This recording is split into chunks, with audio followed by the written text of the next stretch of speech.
তুই আমার মেয়ে, আমার মতো মাথা উঁচু করে বাঁচবি। কি বলিস, তোর সুন্দরী বউ কি পার্টি করতে দেবে? ঠিক আছে, আমার আর্জেন্ট যেতে হবে। হ্যাঁ।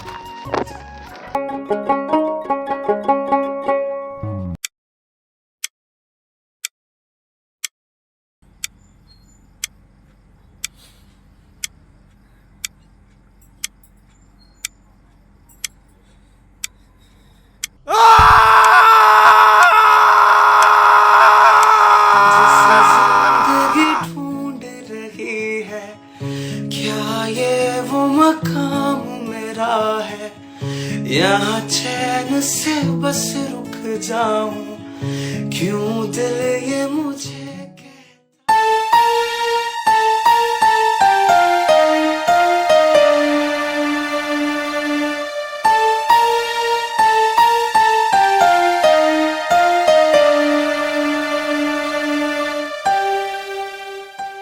কি হলো, দাঁড়িয়ে গেলে কেন?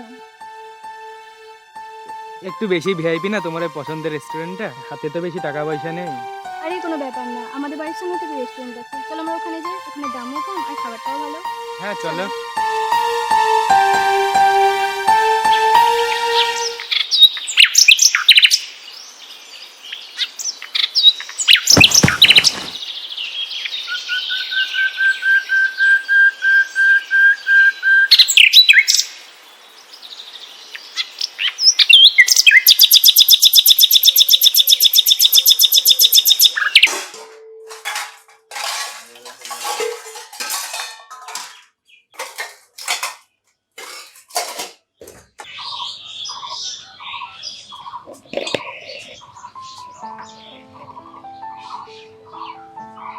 এখন আবার কে ফোন করছে?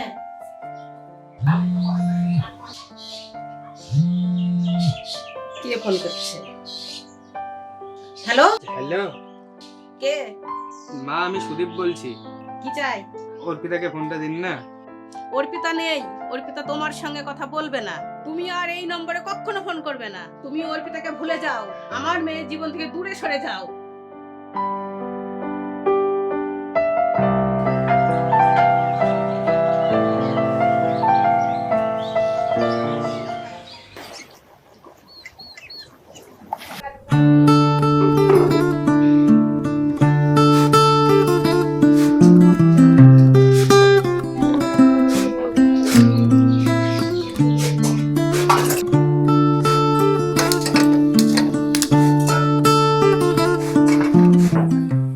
অর্পিতার বাবা, তুমি বলো তো মেয়েটাকে কোথায় নিয়ে যাচ্ছিলে? মেয়েটা এসছে, তোমার জামাই কি একদিনও ফোন করে কোনো খোঁজ নিয়েছে? হ্যাঁ, কথাটা তুমি ঠিকই বলেছ। ওদের উচিত ছিল একবার খোঁজ খবর নেওয়া। মেয়েটা কি করছে না করছে ওরা তো একবারও খোঁজ খবর নিল না। মা, ঘরে আছো নাকি? হ্যাঁ, আয় আয়, উঠে বস।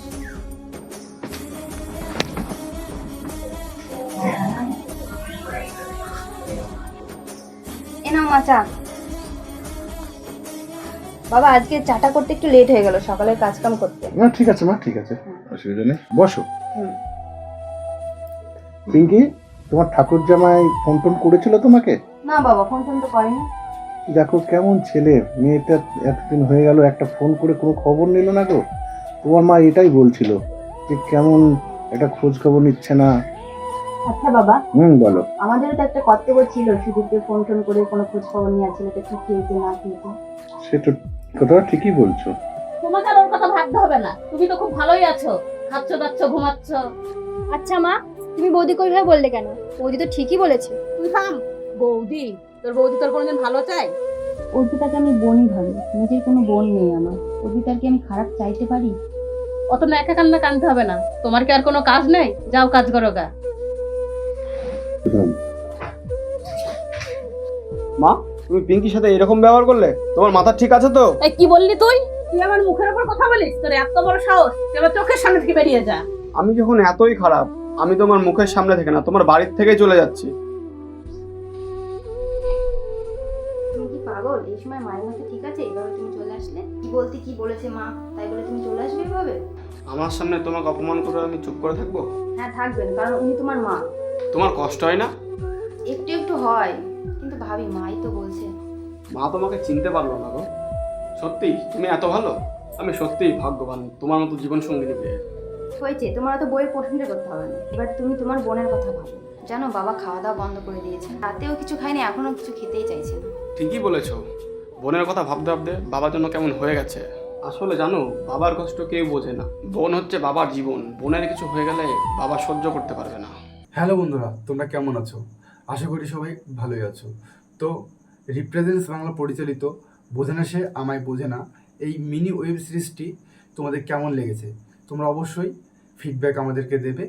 আর আমাদের গল্পের মোড় এখন কোন দিকে যেতে চলেছে? তো এদিকে অর্পিতার সংসার পুরো ভেঙে টুকরো টুকরো হয়ে গেছে, আর এদিকে তার প্রতিচ্ছবি দেখা যাচ্ছে তার বাবার বাড়িতে, তার দাদা বৌদির সংসারে। তো আমাদের এই গল্পের মোড় কোন দিকে যেতে চলেছে, তো সেটা দেখতে হলে আমাদের পরবর্তী এপিসোড আপনাদের দেখতেই হবে। তো পরবর্তী এপিসোডটি আরও আকর্ষণীয় হতে চলেছে।